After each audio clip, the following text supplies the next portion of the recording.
আমার খবর।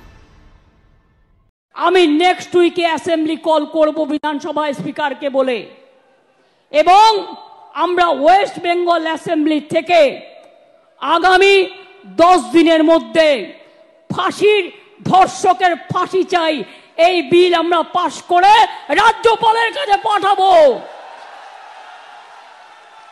আমি জানি রাজার পাট রাজা বাবু কিছু করবে না, না করলে মেয়েরা মনে রাখবেন রাজভবনে গিয়ে বসে থাকবে ঘন্টার পর ঘন্টা, ভাইরাও থাকবে। এ বিল সই করতে হবে, রাজ্যপালের কাছে রাষ্ট্রপতির কাছে পাঠিয়ে দিয়ে দায়িত্ব সারলে হবে না। দেখতে চোখ রাখুন আমাদের ফেসবুক ও ইউটিউব চ্যানেলে।